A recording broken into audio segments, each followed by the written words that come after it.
नमस्कार, मैं हूं शशि रंजन और आपका बहुत बहुत स्वागत है आपके दिल के सबसे करीब आपका नंबर 1 न्यूज चैनल जनता टीवी पर। और आप देख रहे हैं हमारे साथ ये खास कार्यक्रम जिसकी चर्चा आजकल पूरे हरियाणा में हो रही है। आपका सुपरहिट कार्यक्रम महारा विधायक मारी चौपाल। आज हम जिनसे सवाल जवाब करने पहुंचे हैं वो ज़िला आजकल बड़ा महत्वपूर्ण हो गया है हरियाणा की राजनीति में। यूं तो लगातार 3 जिले हैं। कुरुक्षेत्र वाले भाई साहब मुख्यमंत्री हो गए, करनाल वाले पूर्व मुख्यमंत्री और अब केंद्र में मंत्री हैं, और करनाल से ही एक विधानसभा अध्यक्ष हैं, और करनाल संसदीय क्षेत्र में ही पानीपत है। पानीपत में 4 हलके, चारों पे बीजेपी का कब्जा, 2 मंत्री, और अब तो पानीपत से ही बीजेपी की प्रदेश अध्यक्ष। आज हम जिनसे सवाल जवाब करेंगे वो हरियाणा सरकार में वरिष्ठ मंत्री हैं, रुतबे वाले हैं, पानीपत ग्रामीण से आते हैं, नाम महिपाल ढांडा है। उनको अपनी चौपाल में आमंत्रित करें। उसके पहले ये एक प्रोफाइल रिपोर्ट देखिए।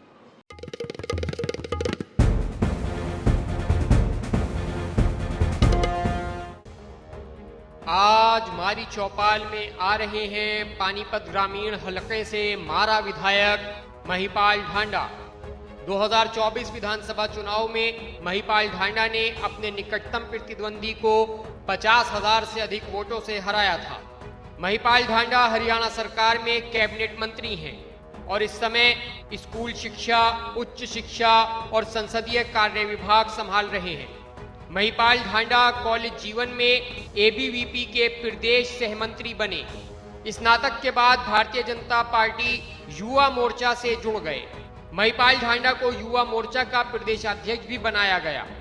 इसके बाद महिपाल ढांडा पहले भाजपा के किसान मोर्चा के जिलाध्यक्ष और फिर प्रदेशाध्यक्ष भी बनाए गए। महिपाल ढांडा पहली बार 2014 में पानीपत ग्रामीण सीट पर बीजेपी के टिकट से चुनाव जीतकर विधायक बने, जिसके बाद वो 2014 से लगातार चुनाव जीत रहे हैं। आज मारा विधायक मारी चौपाल में पानीपत ग्रामीण के विधायक महिपाल ढांडा से होगा उनके काम का हिसाब किताब।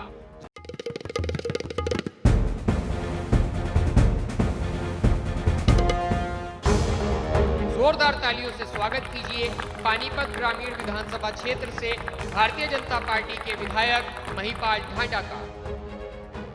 तो महिपाल जी, बहुत बहुत स्वागत है आपका। जी जी, शुक्रिया। अब आपका पानीपत में स्वागत है। बहुत बहुत शुक्रिया। और अब मैं सोच रहा था कि कहाँ से शुरू करूं। ये कार्यक्रम तो मारा विधायक मारी चौपाल हलके का है, लेकिन आप हलके वाले मंत्री तो हैं नहीं। तो हमने कहा कि पहले आपको चंडीगढ़ ले चलते हैं, विधानसभा ले चलते हैं, फिर आपके मंत्रालय में ले चलेंगे, और उसके बाद फिर घूमते हुए पानीपत, और फिर आपके हलके ग्रामीण में पानीपत ग्रामीण में चलेंगे। अब आपको पता है मैं रिसर्च करता रहता हूँ। विधानसभा की कार्रवाई चलती है तो मैं लगातार बैठ के देखता हूँ। अब हुड्डा साहब भी देखते हैं। आपके विधानसभा अध्यक्ष बने तो हुड्डा साहब ने कहा कि आपका कार्यकाल सफल हो जाएगा अगर 2 लोगों पे नियंत्रण कर लें। एक आपके सीनियर हैं, क्रांतिकारी हैं अम्बाला कैंट से, अब अनिल विज साहब। दूसरे क्रांतिकारी आप हो गए हैं। मतलब इतना हंगामा कर देते हैं आप विधानसभा में कि ऑपोजिशन वालों के नाक में दम कर देते हैं। मतलब पहले ये होता था कि सरकार कहती थी कि विपक्ष वाले लोग शांत रहो, अब विपक्ष वाले कह रहे हैं कि सरकार वाले तुम थोड़ा शांत रहो।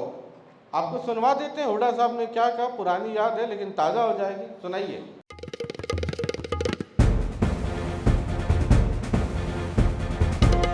आप अध्यक्ष बने हैं, हमारे बहुत खुशी है। हमारा भी बहुत तजुर्बा है। एक मूल मंत्र दे रहा हूँ इस हाउस का। मैं सारे सदनों को जानता हूँ, सदस्यों को जानता हूँ, जो पुराने हैं, नए को तो नहीं जानता, लेकिन जितने पुराने हैं, एक मूल मंत्र दे रहा हूँ, दो आदमियों को आप कंट्रोल रखोगे और बहुत ठीक ठाक चलेगा। एक अनिल विज, एक महिपाल डांडा, इनको ठीक रखेगा। पहले ये लेना, इसको मैं दे दूंगा शिक्षा मंत्री को। महिपाल ने कहा तब ट्रेनिंग ले ले, थोड़ा बोलने का संयम सीखे, ठीक है ना। बोले संयम सीखे, मैं कई बार कहा इनको, भाई तो ठीक है, वो तो रामलीला का अलग होता है, अब तो शिक्षा मंत्री है, रामलीला में कलाकार थोड़ा ही है। अब हुड्डा साहब कह रहे हैं, इतने सीनियर आदमी है ना, विधानसभा अध्यक्ष को मशवरा दे रहे हैं कि दो लोगों पे कंट्रोल रखो, विपक्ष पे कंट्रोल रखने की ज़रूरत नहीं है। और ये भी कहते हैं कि महिपाल डांडा जी को ये भी समझना चाहिए कि रामलीला नहीं है, मंत्री हैं। अभी आपने एक बात बोली कि बहुत सीनियर नेता हमारे चौधरी भूपेंद्र सिंह हुड्डा जी,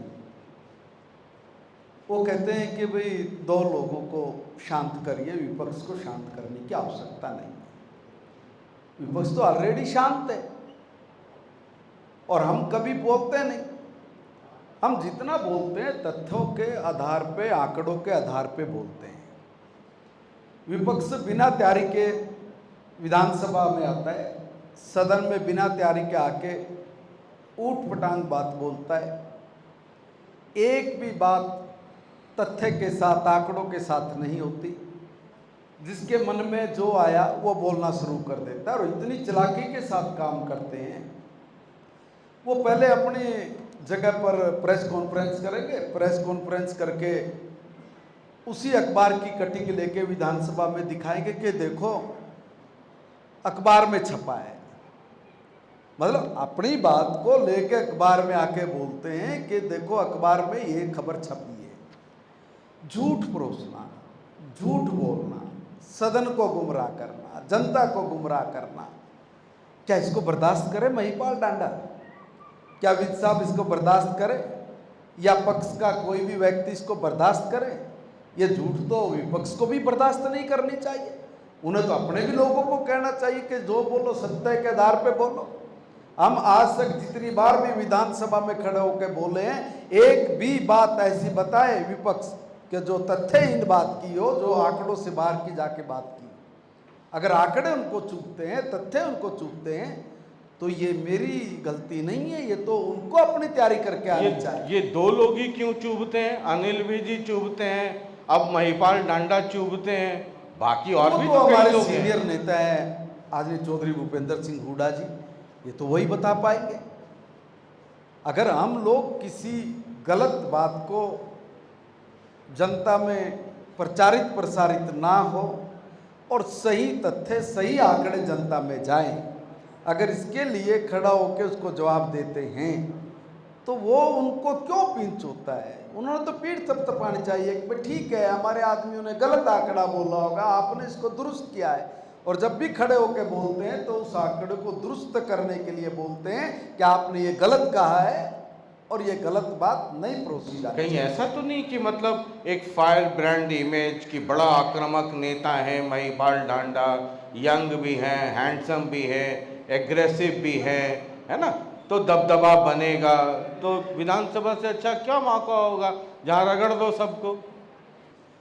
नहीं, ऐसे लोगों की सोच जिनकी होती होगी, हम उस सोच के साथ हमारा मेल नहीं खाता। गलत कोई भी बोले उसको रोकना, गलत कोई परोसे और गलत मैसेज नीचे तक जाए, ये अच्छी बात नहीं है। मतलब अगर उसको ठीक नहीं करेंगे, उसको ठीक नहीं बताएंगे, तो जितना बोलने वाला दोषी है, परोसने वाला दोषी है, इतना ही दोषी वो व्यक्ति भी है जिसने उस तथ्य को ठीक करके ठीक बताने की जिम्मेवारी होती है। मतलब तो हम अपनी जिम्मेवारियों का निर्वहन कर रहे हैं। भूपेंद्र सिंह हुड्डा आपसे मतलब आप टारगेट पे कि भाई इनको नियंत्रण में करो, ऐसा दूसरे एक और चौधरी भूपेंद्र हुड्डा जी मेरे से बहुत प्रेम करते हैं। हाँ, वो तो मतलब दिखता है विधानसभा में, वो जो बेइंतहा इश्क है ना, मोहब्बत, वो विधानसभा में दिख जाती है। उनका आशीर्वाद है। भूपेंद्र सिंह हुड्डा, अभय चौटाला, वो भी सीनियर आदमी है, वो भी सुनवा देते हैं कि वो क्या कह रहे हैं आपके बारे में। जरा सुना दीजिए, वो भी तसल्ली हो जाएगी।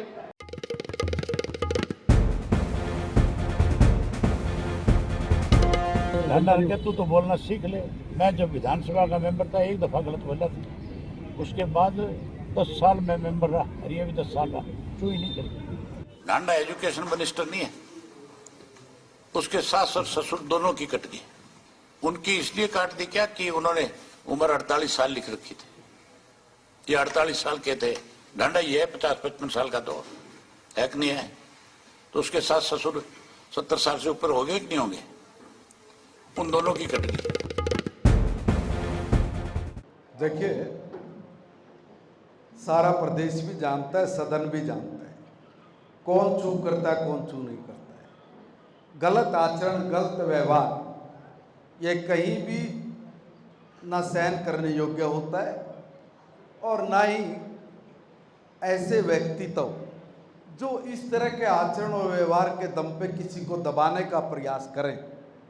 तो महिपाल ढांडा ऐसे लोगों से दबने वाला नहीं। एक बात। दूसरी बात है कि चू नहीं करी, अरे चू मैं तो वैसे ही गर्रा के बोलता रहा हूं, मैंने तो कभी अपनी बात को कम नहीं किया। वो बोलना सीखे, हमें मत बताएं। महिपाल ढांडा विधानसभा में अगर बोला है और आदरणीय चौधरी अभय सिंह जी के लिए अगर कोई मेरी विधानसभा में पॉलिटिकल सवाल जवाब पे कोई बात हुई है, वो भी तथ्य के आधार पर हुई है। वो भी गलत कह रहे थे, गलत को रोकना ये हमारा काम है। और दूसरा, मैंने जो बात बोली उस वक्त बिल्कुल ठोक बजा के बोले, और उनको ये समझ में भी आई होगी कि हाँ, शायद मुझे ऐसा आचरण व्यवहार नहीं करना चाहिए था। तो ये तो हाल फिलहाल की ये बाइट है, ये तो बात जिसमें की ये बाइट कह है, रहे हैं जिसमें कि पेंशन वाले की बात। 10 नहीं, पेंशन वाले तो अलग है, लेकिन वो जो 10 साल तक चू तक नहीं किया, एक बार हुआ तसल्ली करा दी, है ना। वो कैसे बोलते हैं, वो 100% तसल्ली करा दी। देखिए, मैं एक बात कह रहा हूं, वो जब तक विधानसभा के अंदर मेंबर रहे, सदन के सदस्य रहे, तब तक हम लोगों ने उनकी एक भी गलत बात को, गलत तरीके से परोसने वाली चर्चा को सदा नकारा है। तथ्यहीन बात, गलत तरीके से रखने वाली बात, और जो व्यक्ति का व्यक्तित्व है वो सदन में गरिमापूर्ण होना चाहिए। अगर गरिमापूर्ण सदन में व्यवहार नहीं होगा तो फिर कहा जाएगा। और दूसरी बात, हमने जो कहा वो रिकॉर्ड में है। विधानसभा खाली बातों से नहीं चलती, विधानसभा में हर बात रिकॉर्ड पर है। एक बार रिकॉर्ड निकाल ले, देखे, बोले, फिर बताए ना क्या बोला है, क्या कहा है, और किसकी चू बंद हुई, किसकी चू नहीं बंद हुई, वो भी देख लेना। ठीक है, चलिए आगे बढ़ते हैं, जरा विधानसभा से बाहर निकलते हैं। और आपके पास महिपाल जी बहुत ही महत्वपूर्ण विभाग है, मंत्रालय। अब कई सारे सवाल हमारे पास आए। सबसे पहला तो लोग ये कह रहे हैं, जो अपोजिशन के लोग हैं वो कहते हैं कि एजुकेशन का बंटा ढार हो गया है, स्कूलें बंद हो रही हैं, नए स्कूल, आबादी बढ़ रही है, स्कूल बंद हो रहे हैं। क्वालिटी एजुकेशन के नाम पे सरकारी स्कूल में चले जाइए तो देखिए कि हालात क्या हैं। अब लगातार तीसरी बार बीजेपी की सरकार बनी। आप शिक्षा मंत्री अब हैं, लेकिन इसके पहले आपकी 2 बार, ये तीसरी बार लगातार आपकी सरकार है। एजुकेशन सेक्टर में और ख़ास करके प्राइमरी एजुकेशन में वो जो बुनियादी सुधार होनी चाहिए वो उतनी क्यों नहीं दिखती? माफी चाहूँगा शशि जी, विपक्ष ने जो बात बोली है बिल्कुल गलत बोली है। देखिए, परीक्षा परिणाम आने के बाद ही पता लगता है कि पास हुआ कि फेल हुआ। 2013-14 से पहले हरियाणा में एजुकेशन की स्थिति क्या थी, रिजल्ट कितने परसेंट पे खड़ा था। +2 का रिजल्ट 53%, 10वीं का रिजल्ट 48% पे। अब ये दुर्दशा जो की ये किसके कारण हुई, हम तो नहीं थे। आपने इंफ्रास्ट्रक्चर किस तरह का बना के तैयार करके दिया था। मैं आज भी ये कह रहा हूँ कि हरियाणा प्रदेश में शिक्षा जब समाज के हाथ में थी, समाज ने बहुत उत्तम व्यवस्था की थी। और हमें ध्यान है कि जब हमारे गांव में स्कूल बनते थे तो गांव के लोग अपने यहाँ से पैसा इकट्ठा करके स्कूलों का निर्माण कराते थे। उनकी बिल्डिंगें बनी काफ़ी समय हो गई, वो जर्जर भी हुई, मगर जो जर्जर बिल्डिंग हुई उस बिल्डिंग में मैं पूछना चाहता हूं कि जो लोग आरोप लगा रहे हैं, तो आपने कभी उधर ध्यान दिया क्या। उस तरह की जो व्यवस्था गड़बड़ हो रही थी, उस गड़बड़ होती हुई व्यवस्था में आपने कौन से सुधार के काम किए थे, कोई काम नहीं किया। आज अगर मैं रिजल्ट की बात करता हूं तो हमारा रिजल्ट आज 90% से ऊपर है, जहां पर हम लोग 52-53% पे खड़े थे, 48% पे खड़े थे। ये शिक्षा की गुणवत्ता के कारण है। और मैं अपने इस मंच से अपने सभी श्रेष्ठ गुरुजनों का हाथ जोड़ के अभिनंदन करता हूं कि उन्होंने ये तय किया कि हम अपने बच्चों की शिक्षा में उसकी गुणवत्ता पर ध्यान देंगे, अपने बच्चों को हम लोग अच्छे से पढ़ा के निखारेंगे, और उसका परिणाम बिल्कुल आज साफ तौर पे नज़र आ रहा है। और इस बार भी अगर मैं बात कहूँ 15 दिन पहले तक कि हमारे जो प्राइवेट स्कूल है वहाँ से लगभग 28,000 बच्चे हमारे पास आए, और लगभग 7,000 के आसपास में बच्चे हमारे स्कूल से प्राइवेट स्कूल में भी गए।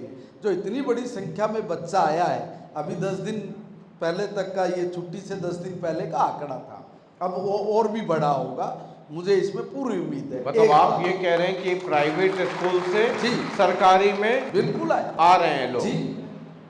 अब एक बात बताइए, आज ये कह रहे कि नए स्कूल नहीं बने, मैं एक निवेदन कर रहा हूँ, हमने 12,047 नए रूम बना के दिए हैं, 12,047। अब रूम ऐसा तो होता नहीं कि भाई कोई 2 साल में 10 साल में खराब हो जाए, उसकी भी एक लाइफ पे एक म्याद है। और वो बहुत पुराने टूटे हुए, जबकि जरूरत थी, आवश्यकता थी, किसी ने ध्यान नहीं दिया।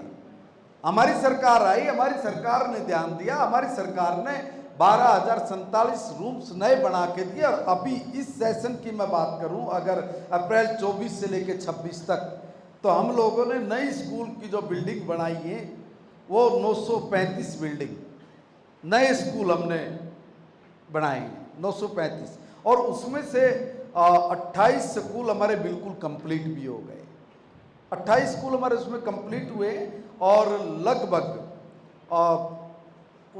39 और लगभग 60 के आसपास में स्कूल वो बिल्कुल अभी इन प्रोग्रेस से, बहुत तेज़ी से उनके ऊपर काम चल रहा है। और इतना ही नहीं है, इस बार ये इस प्लान की मैं बात कर रहा हूँ, इसमें भी हमने 148 रूम अभी कंप्लीट कर दिए, अभी फिलहाल में भी, और 892 रूम हमारे इन प्रोग्रेस में हैं। और इनमें से 892 में से भी 438 रूम हमारे टोटल ये कंप्लीट हो गए हैं, और 230 रूम है वो अभी इन प्रोग्रेस। मैं एक बात कहना चाह रहा हूँ, हमने मूलभूत सुविधाएं उसको पूरी तरह से फोकस किया। माननीय मुख्यमंत्री नायब सैनी जी ने ये कहा कि महिपाल जी कुछ भी हो जाए, पहले जो बेसिक चीज़ें हैं, ज़रूरत है, हमें उसकी तरफ फोकस करना चाहिए। उसकी तरफ फोकस करने के लिए वहाँ पे पीने की पानी की व्यवस्था हो, टॉयलेट्स अच्छे हों, वहाँ पर बेंच की व्यवस्था हो, वहाँ पर लाइट की ठीक से व्यवस्था हो, जो पार्क उसमें ठीक हो, छतें हमारी ठीक हो जाएं, पानी ऊपर ना खड़ा रहे, यहाँ तक का भी विचार। और अभी ये जो छुट्टियाँ चल रही हैं, इन छुट्टियों के ख़त्म होते होते हम इन सब चीज़ों पे, वैसे तो हमने पहले भी काफ़ी हद तक कंप्लीट कर लिया था, जो अनकम्प्लीट काम थे उनको भी कंप्लीट करने का टास्क डिपार्टमेंट को दिया है। और हमने कहा है कि छुट्टियां खत्म होते होते ये तमाम जो फैसिलिटीज बच्चों को मिलनी चाहिए थी, ये सारी की सारी पूरी हो जानी चाहिए और पूरी करा देंगे। ठीक है, सारी पूरी। अगर इंफ्रास्ट्रक्चर पे काम हो रहा है, आप मेरा काम तो देखिए महिपाल जी महाभारत के संजय वाला है। आपकी बात जनता तक पहुंचा देना और जो जनता की आवाज़ है वो आप तक पहुंचाना, सरकार तक पहुंचाना। आप इंफ्रास्ट्रक्चर की बात कर रहे हैं तो वो काम कुछ प्रोग्रेस में है, आप कह रहे हैं कुछ कंप्लीट हो गया, वो बुनियादी आवश्यकता है। लेकिन उसके साथ साथ स्कूल में पढ़ाने के लिए टीचर्स भी चाहिए। इसी कार्यक्रम में नूह के विधायक हैं आफ्ताब अहमद, बहुत सीनियर नेता हैं, उन्होंने कहा कि नूह में 37 स्कूल में एक भी टीचर नहीं है, 81 स्कूल ऐसे हैं जिसमें एक एक टीचर हैं, और हरियाणा के सरकारी स्कूलों में अगर अध्यापकों की हालत ऐसी है तो फिर आगे क्या कहानी होगी। और आपके ही ज़िला के रमेश मल्लिक जी हैं, ज़िला अध्यक्ष कांग्रेस से, वो भी इसी से जुड़ा हुआ एक सवाल आपसे करना चाहते हैं, वो भी सुन लीजिए और ये दोनों सवाल इकट्ठा।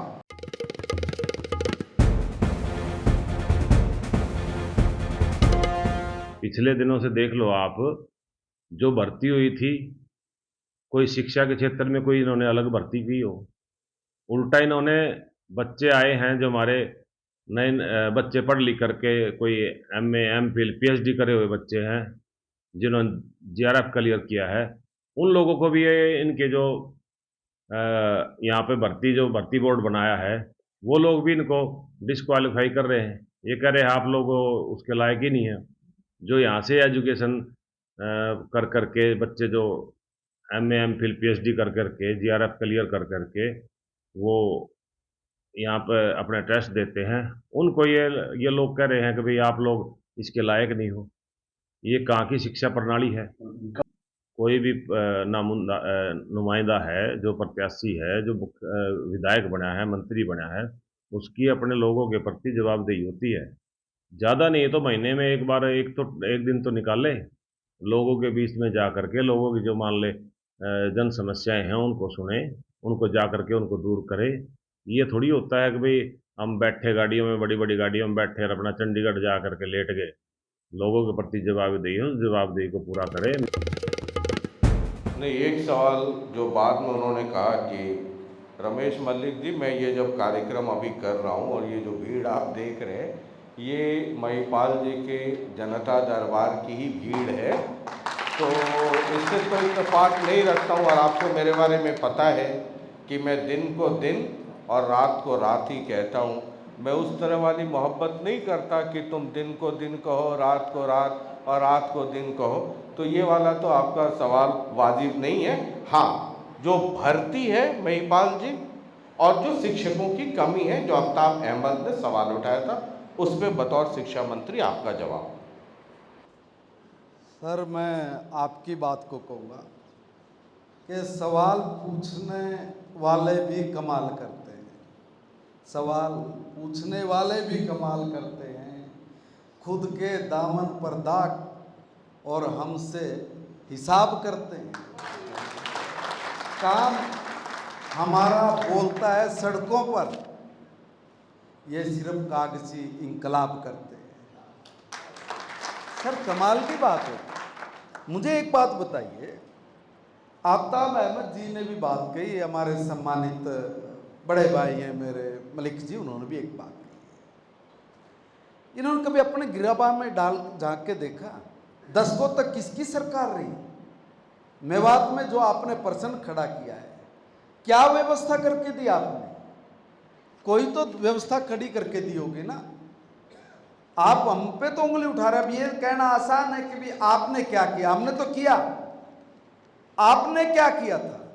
कोई टीचर ऐसी चीज तो है नहीं कि आज लगा कल हट गया हो, ऐसा भी नहीं कि वो जो बता रहे हैं कि 81 स्कूलों में एक है, 35 स्कूल में एक भी नहीं है, तो क्या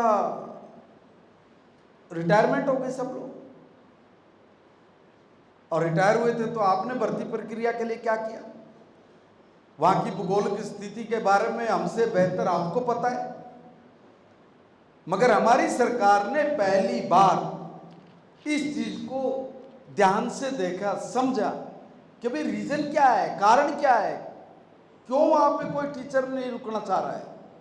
हम पहली बार मेवात के बच्चे पढ़े, आगे बढ़े, समाज की धारा में मिलके उन लोगों को भी कदम बढ़ा के आगे चलने का हक है, इसलिए मेवात कैडर बनाया। मेवात कैडर के जरिए हमने वहां पर टीचर दिए, और जहां पर टीचर पूरा नहीं हो पाया था वहां पर हमने अंतरिम व्यवस्था करके दी, आंतरिक व्यवस्था करके दी, और ऐसी आंतरिक व्यवस्था करके दी कि हर बच्चे का सिलेबस पूरा हो, वो भी हमने करके दिया।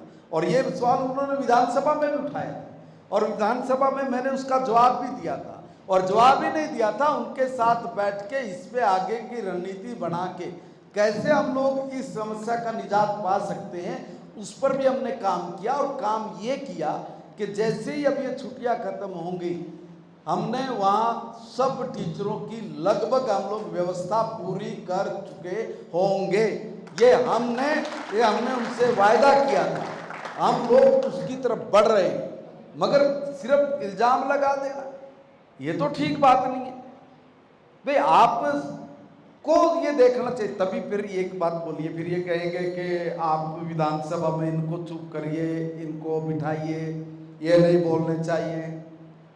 अब मैं एक बात पूछ रहा हूं, आप ये कह देंगे कि अब तो 10 साल से आपकी सरकार है, तो 10 साल पहले भी सरकार थी, तो टीचर कब से नहीं है ये उन्होंने बताया। बीजेपी की सरकार आते ही टीचर निकल गए तो मानना ठीक है, फिर हमारी गलती है। आपके समय में भी वहां पर टीचरों की संख्या क्या थी, जरा वो भी तो बता दीजिए। हमने तो आने के बाद वहां टीचरों की संख्या बढ़ाई है, हमने वहां पर व्यवस्था खड़ी की है, निकाली है, हमने कौशल से भी टीचर लिया है, हमने अंतरिम व्यवस्था भी की है, हमने मेवात कैडर बनाकर भी उसमें बच्चों की पढ़ाई को कोई नुकसान न हो उसकी व्यवस्था करके दी है। हमने तो व्यवस्था करके दी है। आपने क्या किया था? आपकी रद्द पड़ी व्यवस्था, क्योंकि आप लोगों ने ध्यान नहीं दिया। चंडीगढ़ महिपाल डांडार नहीं जाके पढ़ के बैठते, जो अभी भी एक साथी ने कहा है कि बड़ी बड़ी गाड़ियां लेके चंडीगढ़ में जाके बैठ के क्या करते हैं। हम काम करते हैं, हम योजना बनाते हैं, और इस तरह की योजना बनाते हैं कि कहीं कोई कमी ना रह जाए।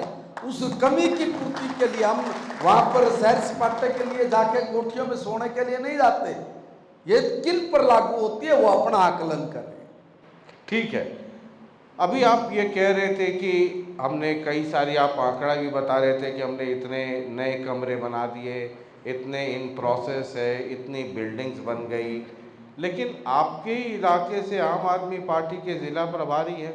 आपको पता है जब मैं कहीं जाता हूं तो पहले पता करता हूं। जैसे महिपाल जी के यहाँ रहा था तो मैंने कहा कि टीम को कहा कि ये पता करो कि इनसे मोहब्बत करने वाले कौन कौन लोग हैं। ऐसा थोड़ी होता है कि सिर्फ आपकी घरवाली आपसे मोहब्बत करें, अरे मोहल्ले में बहुत सारे लोग हैं। तो उनको इकट्ठा किया, हमने कहा अब जरा बात करो। ये सुरेंद्र अहलावत जी है, आप कह रहे हैं कि इतनी सारी बिल्डिंग्स बन गई, वो आपके ही इलाके और आपके ही ज़िले की बात कर रहे हैं। जरा उनको सुनिए फिर बात करते हैं, सुनाइए।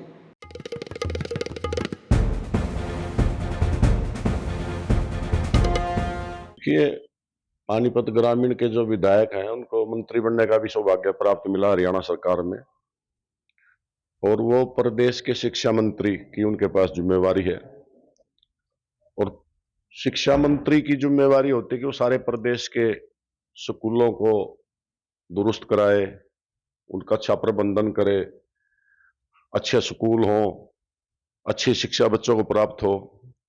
तो सारे प्रदेश तो छोड़िए, खुद हमारे पानीपत ग्रामीण विधानसभा क्षेत्र में एक स्कूल तो एकता विहार कॉलोनी के अंदर है, 50,000 आबादी के अंदर सिर्फ एक 5वीं तक का एक स्कूल है, और उसकी आज तक कोई बिल्डिंग नहीं है। और वो 5वीं तक का स्कूल एक मंदिर में लगता है, और मंदिर के एक छोटे से कक्ष में 5 कक्षाएं एक जगह ही बैठ करके पढ़ती हैं। दूसरा, रामनगर के अंदर एक स्कूल है जहां पर स्कूल के बच्चे बिल्डिंग काफी वर्षों से निर्माणाधीन थी और वह बंद पड़ा निर्माण भी उसका। आधे बच्चे धर्मशाला में पढ़ाए जाते हैं, आधे बच्चे मंदिर में पढ़ाए जाते हैं। अब आप कह रहे थे इतना काम हो रहा है, आपके अपने ही हलके में ये हालत है। बिल्कुल शशि जी, मैं फिर कह रहा हूँ, अच्छी बात है, ये नहीं है कि इन्होंने कोई मेरा ध्यान आकर्षण कराया हो। ये तो हम लोग जो ये कांग्रेस बीज बो के गई है, हम उसी का सुधारीकरण करने की ओर बढ़ रहे हैं। अब आप एक बात बताइए, क्या 80 गज में स्कूल की परमिशन मिलती है? कभी नहीं, उसका एक नॉर्म है। नॉर्म है ना। और क्या स्कूल में तो क्लासरूम, प्लेग्राउंड, ये सारी चीजें होनी मैं चाहिए। सर निवेदन कर रहा हूँ, जो लोग मुझे बोलते हैं कि विधानसभा में मत बोलिए, मैं उनको भी ये बात पहुंचाना चाहता हूँ। क्या आप 80 गज में स्कूल खोलेंगे 5वीं का? क्या आप 150 गज में 5वीं का स्कूल खोल के देंगे? क्या 200 गज से कम जमीन पर आप स्कूल खोलेंगे? आप लोगों ने ये चमत्कार करके क्यों जनता के आंखों में धूल झोंकी भाई?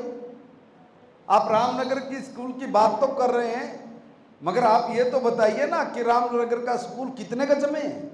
अशोक विहार कॉलोनी के स्कूल की बात कर रहे हैं, कितने गज में है? ये आज से यहाँ से 2 कदम जाना सर बाबरपुर मंडी है, मुश्किल से 50 गज जमीन होगी। यहाँ पर स्कूल खोल के लोगों ने दिए। अगर हम लोग उसका बजट भी पास करने लगे तो किस नॉर्म्स में हम लोग उसका बजट मंजूर करके दें? उंगली उठा देना बड़ा आसान है, मगर हमने उसकी व्यवस्था की। अगर हमने माननीय मुख्यमंत्री जी को कहा कि हमारे यहाँ पर विधानसभा में एक बहुत बड़ी आबादी है, वहाँ पे स्कूल नहीं है, कभी इन लोगों ने ध्यान नहीं दिया। शहर के शहर बसा डाले, कॉलोनियाँ की कॉलोनियाँ पुराने समय से काट के छोड़ दी। आपने वहाँ पर कभी स्कूलों की व्यवस्था के लिए कोई बातचीत की? नहीं, बस कभी आए होंगे, किसी ने कहा होगा सर बच्चे छोटे कहाँ भेजे, अच्छा चलो ये 100 गज जमीन पड़ी है, इसमें स्कूल खोल दो, उसमें स्कूल खोल दिया। चमत्कार तो उन लोगों ने किया है, गलती वो लोग कर रहे हैं, खामियाजा हम लोगों को भुगतना पड़ता है। मैंने उसको ही ठीक किया है, मगर उसके लिए पहले लैंड देखनी, लैंड देखकर उस पर स्कूल बनाने की प्रक्रिया चालू करनी। यहाँ पर पानीपत में 4 जगह हम लोगों ने निर्णय किया कि हमारे को स्कूल चाहिए, काबड़ी रोड में हमें स्कूल चाहिए। एक भी स्कूल नहीं है सर, हजारों लोगों की आबादी है, 50,000 से ज़्यादा की आबादी है। स्कूल 150 गज में चल रहा है। कब से चल रहा है सर? इतना ही नहीं है, जमीन नहीं मिल रही थी, मैंने तो भी निर्णय करके कहा कि चाहे थोड़ी सी दूरी पर होगा मगर हम लोग स्कूल बनाएंगे। और 4 जगह की स्कूल के लिए लगभग हमारी जगह चिन्हित हो गई है। जैसे ही हमें प्रपोजल ई भूमि पोर्टल पे हमारा मामला चला गया है, जैसे ही हमारा रेट का मामला सेटलमेंट होता है, हम तुरंत वहाँ पर स्कूल बना के देंगे। 4 बड़े स्कूल अलग अलग जगह पर बना देंगे। सर हमें कोई ये नहीं करना कि भाई चलो कोई बात आई है और उसको पूरा करने के लिए पल्ला झाड़ लें। वो जो स्कूल रामनगर की बात कर रहे हैं उसमें मैंने फंड दिया। मुझे बड़ी शर्म आई जब मैं वहाँ जाके देखा कि जब मैं पहली बार विधायक बना तो वो 3 फीट गहरे में स्कूल चल रहा था, सिर्फ एक हॉल था, सिर्फ एक हॉल, इसका आधा हॉल, उसमें 5वीं तक की कक्षा चल रही थी। तो मैंने तो नहीं चलाई, मेरी तो सरकार ने परमिशन नहीं दी। मैं वहाँ पे बड़ा हादसा होता, हमने उसको तुरंत ख़त्म करा, डलवाया। हमने कहा जब तक स्कूल है इस किसी प्राइवेट बिल्डिंग में चलाएंगे। वहाँ पे एक मंदिर में स्कूल को चलवाया, थोड़ी वहाँ पर बैठने की व्यवस्था कराई, थोड़ा ठीक ठाक कराया, उसमें कुछ बच्चे आए। मगर क्योंकि मैंने पहले कहा कि लैंड की व्यवस्था, कभी किसी ने उस तरफ ध्यान दिया ही नहीं। हमने ध्यान दिया सर, हमने ध्यान देके ऐसे 4 पॉइंट हमने तय किए हैं और उन 4 पॉइंटों पर भव्य स्कूल बना के देने का काम ये नायब सैनिक की सरकार करके देगी। यह हमने ऑलरेडी तय किया हुआ है, तय नहीं किया, उसमें हमारा काम जारी है, हम लोग उसको करके देंगे। अगले चुनाव के पहले तक हो सर जाएगा। बिल्कुल, मैं तो ये हम तो इसको जल्दी करना चाह रहे हैं। जैसे ही देखिए भूमि वहाँ पर ऑलरेडी मिलती नहीं है, फिर भी जहाँ बीच में हम लोगों को जगह मिली है, हमने जिनकी जगह है उन लोगों से बातचीत की है, उसमें मेरा निगम के लोग भी हमारे लगे हुए हैं। हमने फिर भी मोटा मोटा कुछ पॉइंट तय किए, उनसे बातचीत की है, उनको बोल दिया कि आप ई भूमि पोर्टल पर इसको जरा एक बार चढ़ाइए, और उस पर हमारा काम लगभग जारी है। बहुत जल्दी मुझे लगता है कि हम अगले 1 से 2 महीने में ये ज़मीन शायद ले लेंगे, और लेते तुरंत हम लोग उस पर काम शुरू करेंगे। आपसे मोहब्बत करने वाले कई लोग हैं, है ना, सिर्फ ऐसा नहीं है कि भूपेंद्र सिंह हुड्डा और अभय चौटाला ही करते हैं, पानीपत ग्रामीण में भी कई लोग हैं। जब मैंने ये कहा कि महिपाल ढांडा जी का इंटरव्यू करने जाऊंगा, तो कई लोगों ने कई सारे सवाल और मसले भेजना शुरू कर दिए उन लोगों ने। एक भाई साहब ने मुझे लिख के भेजा कि महिपाल ढांडा जी जब आपके साथ कार्यक्रम में हो तो शशि जी उनका लिहाज करते हुए नीम का पत्ता और करेले का जूस अपने बैग में मत रख लीजिएगा। भाई साहब मैं कभी नहीं रखता हूँ। उन्होंने कहा कि उनसे पूछिएगा कि उनके पैतृक गांव कवि में सरकारी स्कूल की हालत क्या है और बच्चों के लिए बैठने की व्यवस्था क्या है। मतलब उन्होंने ये लिख के भेजा कि आप जो बार बार कहते हैं नीम का पत्ता करेले का जूस, तो आपका भी टेस्ट हो जाएगा। महिपाल जी, ये मेरी भी परीक्षा है जी। देखिए, कहने वाले को मैं ये कहूँगा कि मैं तो अभी भी 15 दिन पहले मेरे गांव के स्कूल में गया था, अभी 15 दिन पहले ही गया हूँ, और 15 दिन पहले गया हूँ तो मैं वहाँ पर बहुत अच्छी जो हमारी स्टीम लैब्स बन रही है, उस लैब का उद्घाटन करने के लिए गया था। बहुत अच्छे रूम भी बने हैं, कंडम हालात वाले रूम भी हैं, ऐसा नहीं है कि नहीं है। अच्छा, दोनों तरह के हैं? दोनों तरह के, और हमने उसको फोकस किया है। उसके लिए हम लोगों ने बजट अलॉट कर दिया है, हम तो बना ही रहे हैं। देखिए, मैं अभी एक और बात बता रहा हूँ। कुछ लोगों को होता है कि चलो भाई वहाँ पे अटैक किया जाए जहाँ से आदमी कहे कि ये पहले अपना घर तो देख ले। हमने अपना घर देखा है। मेरे गांव की बीच में गली है, गली के इधर बहुत अच्छा स्कूल है और इधर का भी अच्छा स्कूल है। उस अच्छे स्कूल में बीच के 4-5 कमरे मैं खुद जाके देख के आया हूँ। ऐसा नहीं देख के नहीं आया, देख के आया, और देख के आते ही मैंने तुरंत कहा कि इन कमरों का एस्टिमेट बनाइए, बना के हम लोगों को भेजिए, हम लोग तुरंत ये रूम्स बना के देंगे। बाकी मेरे गांव का स्कूल का रिजल्ट भी बहुत अच्छा है, सब बच्चे हमारे टॉपर हैं, टॉप में आते हैं, और बहुत अच्छी टीचर वहाँ पे पढ़ाई भी करते हैं। मुझे पता है कि वहाँ पे बिल्डिंग की जो प्रॉब्लम थी वो है, मगर जितने बिल्डिंग हम लोगों को चाहिए, बच्चों को जितने बच्चे हैं उसके लिए आज भी पर्याप्त से ज़्यादा रूम हैं। चलिए ठीक है, मेरा तो काम है आप तक मसला पहुंचाना। बाकी जिन्होंने सवाल किया वो उम्मीद है कि वो सुन रहे होंगे। अब हम चूँकि पानीपत में ही हैं, पानीपत में आप जब आइए तो ड्रेन नंबर 1, मैं एक ज़माने में जब पहले आता था, जब बलबीर शाह पाल जी यहाँ से थे, तो मेरी जब रिसर्च टीम आती थी या जब मैं आता था तो सबसे बड़ी समस्या होती थी ड्रेन नंबर 1। सोनीपत चले जाइए तो ड्रेन नंबर 6। अब ड्रेन नंबर 1 का पक्कीकरण तो हो गया, लेकिन वो अब भी आधा अधूरा पड़ा है। और INLD के ज़िला अध्यक्ष हैं कपिल बुद्धि राजा जी, वो इस मसले पर आपसे बातचीत करना चाहते हैं। सुनाइए।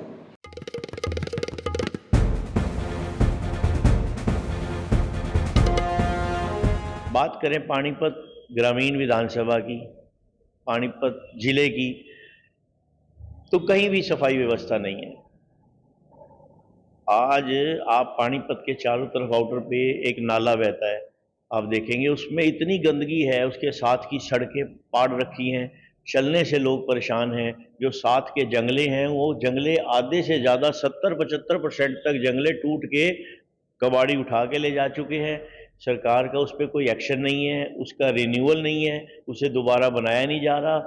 इतने बड़े बड़े हादसे हो रहे हैं कि लोग चलते हुए रात को नाले में गिरे भी हैं और मौत भी हुई है।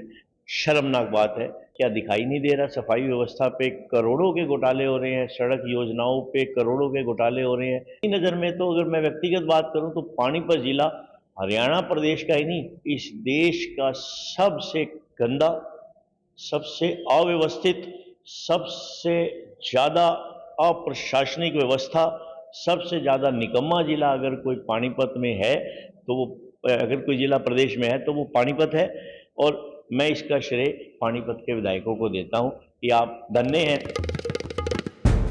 सर इनके बारे में नहीं, बाकी सबके लिए भी कहूँगा। कुछ ज्यादा ही मोहब्बत है आपसे। हाँ, ऐसे लोग काफ़ी मिलेंगे और मैं उनको कहूँगा कि छाछ तो बोले बोले, छालनी भी बोले, जिसमें 1000 छेद हो। अरे आपका राज रहा था ना, तो आपके राज में क्या था याद करा देता हूँ। ओम प्रकाश चौटाला जी रेस्ट हाउस के अंदर आए थे और कॉलोनी के हमारे लोग इकट्ठे होकर गए कि कहा कि चोई साहब पीने के पानी की बड़ी प्रॉब्लम है, हमें 2 ट्यूबवेल दे दो। बस्ती बनी हुई है, पानी मांगने के लिए गए थे, क्या कहा, गलत तुम पानी की बात कर रहे हो, मैं तो बुलडोजर बेच कर न तुम्हारी ये घर तोड़वाऊंगा। किसी से भी सर्वे करा लीजिए सर। और दुम दुमा के वहां से लोग उठ के भागे थे। वो लोग कह रहे हैं जो 2 ट्यूबवेल नहीं दे सके पीने के पानी के लिए, वो इतनी बड़ी बड़ी बात कर रहे हैं। हरियाणा नंबर 1 ये किसने कहा था सर? 2014 के चुनाव से पहले हरियाणा में एक नारा चला था, हरियाणा नंबर 1, हरियाणा नंबर 1। हाँ भाई, भूपेंद्र सिंह हुड्डा सरकार का कैंपेन था ये सर। तो हरियाणा नंबर 1 क्या, तब इनको नजर नहीं आया कि भाई पानीपत कितना अच्छा जिला है?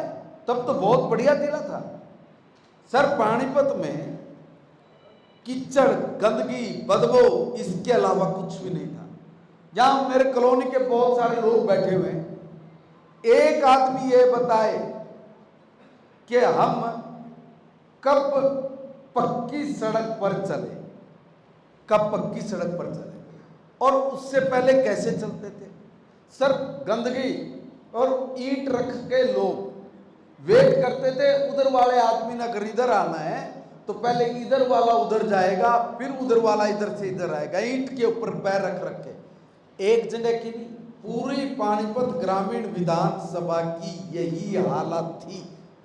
एक सिंगल आदमी ये बोल दे कि एक गली बनी हुई थी, एक गली की बात कर रहा हूं सर, और गंदगी 3-3 फीट कीचड़, इतनी बुरी हालात में हरियाणा नंबर 1 था। इतनी बुरी हालात में हम लोगों ने जब पहली बार बने तो बनते ही मैंने भी बनने से पहले कहा कि देखो भाई, हम आपकी कॉलोनियों को वैध कराएंगे और कॉलोनियों को पक्का कराएंगे। अब हम तो नए नए बन कर गए थे, हमें भी नहीं पता था। यहाँ पे एक नारा था, लोग हमें कहते थे कि भाई पहले कॉलोनियाँ वैध कराओ जी, कॉलोनियाँ वैध कराओ जी। तो मैं गया, जाके मेरे को पता लगा कि भाई यहाँ पर हर बार जो लोग चुनाव लड़के जाते थे वो ये कहते थे कि भाई हम आपकी कॉलोनियों को वैध करा रहे हैं, और वैध कराने के नाम पे 3-3, 4-4 चुनाव जीत गए। जब मैं हरियाणा की विधानसभा में गया, जाके मैंने देखा कि भाई हमारे तो 3-4 बार विधायक जा लिए, मंत्री भी बढ़ लिए। उन लोगों ने कोई तो कागज पत्र चालू किया होगा कि जो हमारे लोग नरक में जी रहे हैं, मर रहे हैं, उनके लिए इन्होंने कोई व्यवस्था तो चालू कराई होगी। एक कागज का टुकड़ा नहीं मिला सर मुझे, आज भी ऑन रिकॉर्ड बोल रहा हूं मैं, एक कागज का टुकड़ा। फिर मैंने सोची कि चलो नहीं दी होगी कोई एप्लीकेशन, हो सकता है इन लोगों ने विधानसभा में बोल ली हो, तो विधानसभा के रिकॉर्ड पे भी आगे होगी, तो विधानसभा के रिकॉर्ड पे जो बात आई होगी तो मैं वो आधार बना लूंगा। मैं कहूँगा देखो सर, ये पिछले 20 साल से हमारे पानीपत का मुद्दा है, आप इस आधार पे हमारी समस्या को समझ लीजिए। सर मुझे बहुत दुख होता है ये बात बताते हुए कि जब मैं ये चीज़ ढूंढने के लिए गया कि भी कोई तो बोला होगा, क्योंकि सब लोग यहीं पे आके बोलते रहे कि हमने आपकी आवाज़ उठाई है।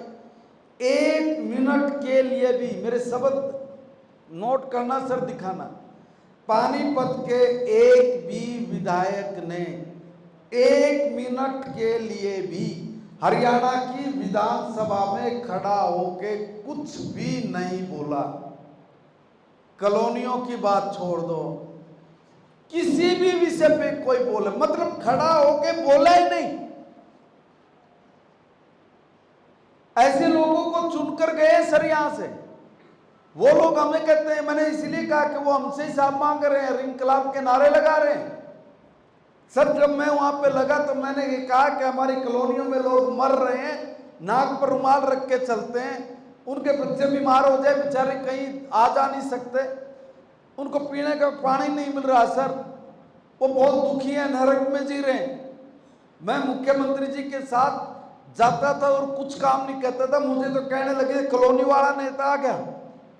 और सर मैं लड़ा और लड़ने के बाद जब ये मामला चला कि भी इन कॉलोनियों को ये वैध क्यों नहीं हो रही है, मैं तब उस पर गया, देखा तो छोटी छोटी बातों पर कंडीशन लगा के और उन चीज़ों को एक साइड में गिर देते थे। किसी एक आधे विधायक ने और पहले इस पर कई चर्चा की होगी। जब मैं बैठने के बाद मैंने मनोहर लाल जी को बताया, दृश्य दिखाया, उनको समझाया। देखो पीठ सुनती है, माननीय मनोहर लाल जी का महिपाल अभी मीटिंग बुलाएंगे और इस पर फैसला करेंगे। और वो फैसला हुआ और पहले झटके में ही जो कॉलोनियाँ मंजूर हुई वो पानीपत ग्रामीण की हुई। और सर मेरी 79 कॉलोनियाँ वैध हुई। 2.5 साल लगे मुझे सर, 2.5 साल तक मैं एक ईंट नहीं लगा पाया, मगर 2.5 साल में शांत नहीं बैठा। 2.5 साल तक मुझे पता था कि ये लोग कैसे मर रहे हैं। मैंने एक उस सब का एस्टीमेट बनवाया, एस्टीमेट बनवाते 2.5 साल में ही मैंने पानीपत ग्रामीण की 80% से ज़्यादा कॉलोनियों को पक्का करके उस नरक से बाहर निकाला, पहली बार। कहने के लिए कोई कुछ भी बोलेगा। सर दूसरी प्लान आई, दूसरी प्लान में मैंने कहा कि नहीं, हम तो म्यूनसिपलिटी में, नगर निगम में, तो नगर निगम का रूल कहता है कि भाई इन लोगों को भी सीवर, इन लोगों को भी पीने का पानी, इसका ये हकदार हैं, इनको भी बिजली की लाइन चाहिए। अब मैं देखो क्या बोल रहा हूँ सर, हरियाणा नंबर 1 वालों से पूछना, अगर सर बिजली का पोल, मैं क्या कह रहा हूँ, शर्म आएगी उन लोगों को सुनकर सर जो हरियाणा नंबर 1 बोलते हैं। बिजली का पोल, यहाँ बैठे कॉलोनी के काफी लोग, बिजली का पोल भी था क्या सर? जो लोग अभी कह रहे थे बहुत बुरा हाल है, बड़ा ये है, इनकी भी सरकार रही है ना।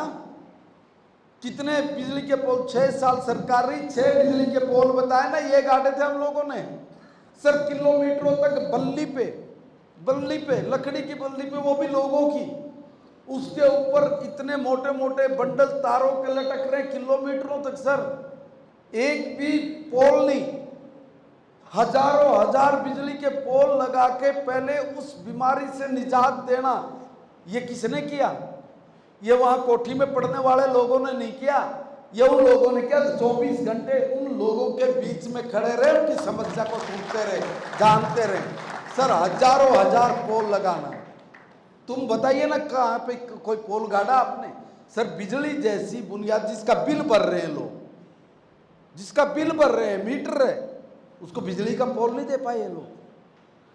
दूसरी बात सर, जब मैंने ये तय किया, पढ़ा कि भाई इनको चाहिए, तो मैं फिर उस काम पे लग गया। जब मैं उस काम पे लगा सर, 79 कॉलोनियाँ, आप एरिया घूम के देखिए। मैं चैलेंज कर रहा हूँ, 20 साल में इन्होंने झूठ बोल के राजनीति की, 2 दलों ने सर। हमारे लोगों को कहा आपकी कॉलोनियाँ अवैध कराएंगे, पक्की करेंगे। ये 20 साल में गलियां नहीं गिन सकते, इतनी गलियां हैं सर। हर गली को पक्का करना, पक्का नहीं करना, उसका सर्वे कराना। धूप में मैं महिपाल डांडा खड़ा रहा हूं, मेरे यहाँ पे निगम के अधिकारी बैठे होंगे जरूर कोई न कोई। सर मैंने कहा कि तुम लोग चलो, और हमने सर्वे कराना शुरू किया, लेवल लेना शुरू किया। सर लेवल ही यहाँ पे इतनी बड़ी समस्या थी कि भाई पानी आएगा कहाँ? सिर्फ एक जगह पानी आ सकता है सर, वो ड्रेन नंबर 1 में। अब आप कल्पना करिए, बोलने में करने में बड़ा अंतर है। उसके पानी को लेके कैसे आओगे? पानी लेके आओगे तो गरीब आदमी का मकान नीचे दबेगा, किसी का 8 फुट दबेगा, किसी का 6 फीट दबेगा। उस आदमी से कौन बात करेगा? उसका घर बनाएगा कौन? सर मुझे पता, मैंने कितनी लोगों की बातें सुनी भी है, उनको कन्विंस भी किया, करके कहा कि देखो सारी जिंदगी में अब तुम्हारा सौभाग्य मिला कि हम लोग ये गली पक्की कर लें, तेरा घर भाई देखो आज नहीं कल तेरे को उठाना पड़ेगा, तू इजाजत दे दे। हाथ जोड़ जोड़ के सर मैंने लोगों से कहा, लोगों ने शाबाशी भी दी, लोगों ने मुझे अवसर भी दिया, हमने कहाँ का पानी कहाँ लेके जाना।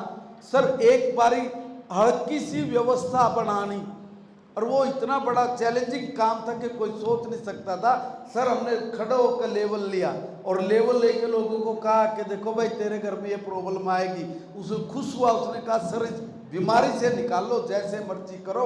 हमने लेवल लेके सर गलियां बनाए, फिर लेवल लेके मैंने कहा कि अब इसमें हमने सीवर डालने हैं। सर फिर हमने सीवर का भी, पीने के पानी की पाइपलाइन का भी सर्वे होना है। सर्वे होने के बाद डलना। अब इतना बड़ा काम, कितना बजट आया होगा सर। मैंने आज पानीपत ग्रामीण की थोड़ी बहुत कुछ कॉलोनियाँ बची हैं, अदरवाइज पूरे में सीवर भी डाल दिया, पीने के पानी की पाइपलाइन भी डाल दी। और सर इतना नहीं, जो एरिया में कह रहा हूँ ना कि बचा हुआ है, उसके लिए भी बोल दूँ, उसका भी टेंडर हो गया है। तो ये सारी बातें आप अपने मित्रों को नहीं बताते हैं? सबको पता है। कांग्रेस, आईएनएलडी, जरा सचिन कुंडू, जो आदमी नाक पे रुमाल रख के चलते थे, जाते भी नहीं थे, जाते ही नहीं थे, उनको पता ही नहीं। जाएंगे तो लोग पकड़ के बिठा लेंगे। एक को तो पकड़ के यहीं पे मंत्री को बिठा लिया था कीचड़ में। जाएंगे कैसे? हिम्मत नहीं पड़ती थी जाने की, लोगों की हिम्मत नहीं पड़ती थी जाने की। भागते थे लोगों से झूठे वादे करके ये लोग वोट ले लेते थे, फिर वहां तो जाते नहीं थे ना।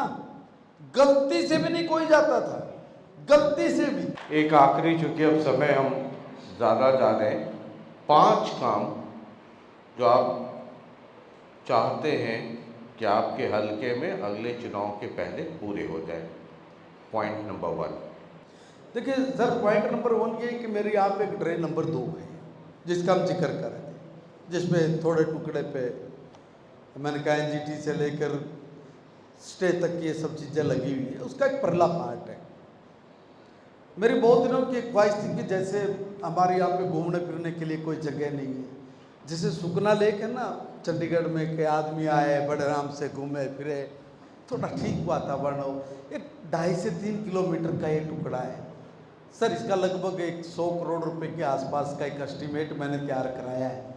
मैं चाह रहा हूँ कि इरिगेशन डिपार्टमेंट से उसकी परमिशन लगभग हम लोगों को मिल ही जाएगी, कोई ज़्यादा दिक्कत नहीं है सर। वैसा एक काम मैं यहाँ अपने हल्के की जनता को करता हूँ सर। अगले चुनाव में आपका इंटरव्यू उसी पर चलते हुए कर लेंगे, ड्रोन श्रोन लगा करके कर लेंगे। ईश्वर करे आपका सपना, उसमें काम शुरू कर दिया, आपका सपना कागज पे उस पर बढ़ गया हूँ और मैं ये सब काम कर रहा हूँ।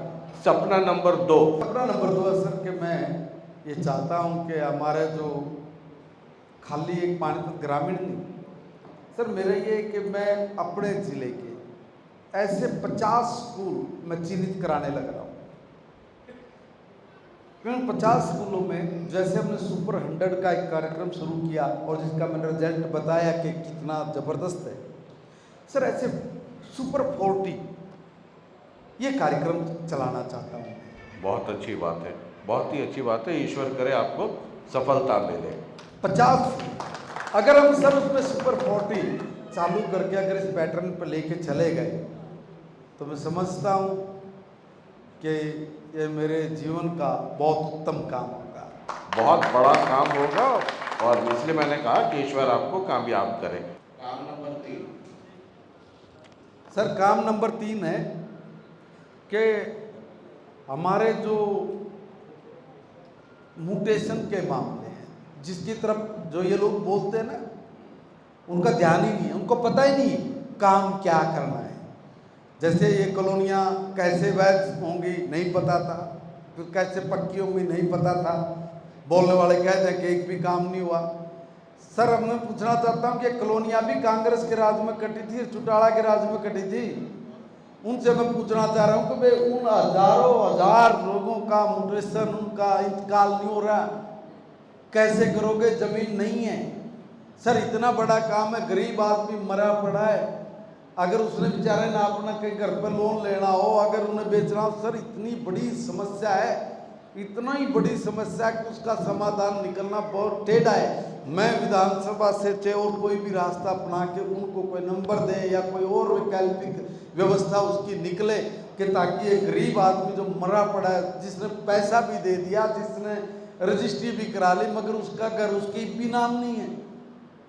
सर इतना बड़ा काम है, बरसों पुराना उलझा हुआ काम है, इसको ठीक करके देना ये मेरे लिए बहुत चैलेंजिंग काम है। मैं इसको करूँ, मेरा उस पर मैंने अपना दिमाग लगाया हुआ है। ठीक, अगला नंबर 4 नंबर काम है।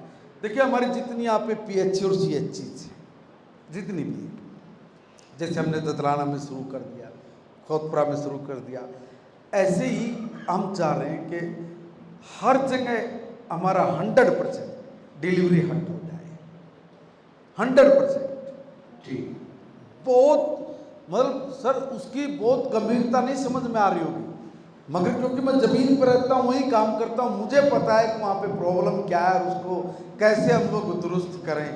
ये एक बहुत बड़ा काम है सर। अगर हमने अपनी माताओं बहनों के लिए अगर ये व्यवस्था वहाँ पे करके दे दी तो ये आत्म संतुष्टि वाला मेरे लिए एक ही काम होगा।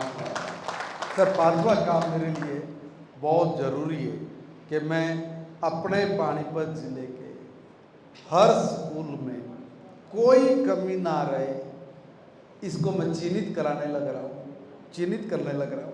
काफ़ी स्कूलों का डाटा भी मेरे पास आ गया है कि मैं ये जो समस्या है छोटी से छोटी, ये सारी समस्या तो दूर करूँ ही करूँ, साथ में कुछ स्कूल ऐसे हैं हमारे जहाँ पे हमारे प्लेयर हैं, बच्चे, उन बच्चों को जिस भी तरह की फैसिलिटी चाहिए, कहीं कबड्डी का बच्चा है, कहीं हैंडबॉल का बच्चा है, कहीं फुटबॉल का बच्चा है, कहीं पे हॉकी के शौकीन बच्चे भी हैं, कुछ नए गेम्स भी आए हैं, उनको गेम्स के लिए ग्राउंड और अच्छे वाले ग्राउंड, अच्छे वाले मतलब अच्छे वाले ग्राउंड, नेशनल लेवल के ग्राउंड बना के देना का मेरा सपना मैं उनको दूंगा, ये मैंने तय किया हुआ और मेरी मुख्यमंत्री से बात की है।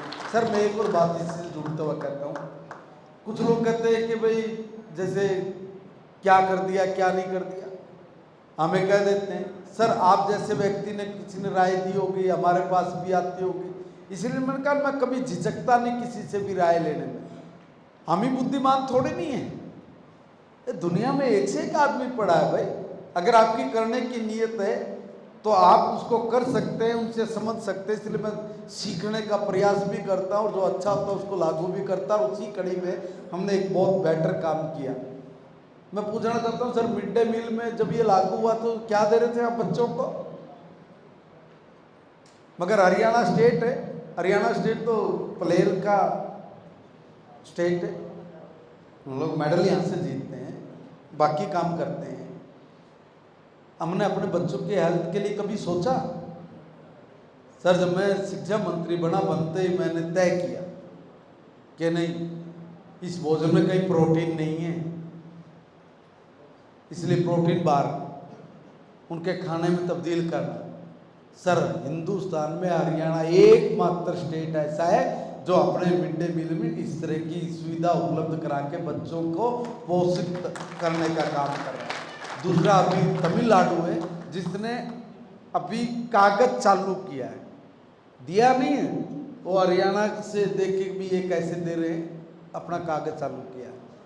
सर ऐसा नहीं है, ये भी रिकॉर्ड है हमारा, KG से लेके PG तक और +2 के बाद बच्चा अपने पैर पे कैसे खड़ा हो। और जो वर्तमान में है हमारा जो बच्चा यूनिवर्सिटीज़ के साथ MOUs इंडस्ट्री के करा के हमारे बच्चे वहाँ जाने लग रहे, जाएंगे नहीं, मैंने शुरू करा दिया सर। किसी को अगर ज़्यादा वो होती है ना, क्या बताइए कहाँ, मैं उसका भी आंकड़ा दे दूंगा सर। और मैं ये भी कह रहा हूँ कि टेक्निकल में हम लोगों ने 82% तक अपना प्लेसमेंट हम लोग लेकर गए हैं। 2030 तक 2030 तक इसको 90% करने का हमारा टारगेट है और मुख्यमंत्री जी विशेष तौर पर इस पर फोकस किए हुए हैं। हम लोग अपने इन कामों पे लगे हुए हैं, हम इसको पूरा करेंगे। बहुत बहुत शुक्रिया, बहुत बहुत शुक्रिया महिपाल ढांडा जी।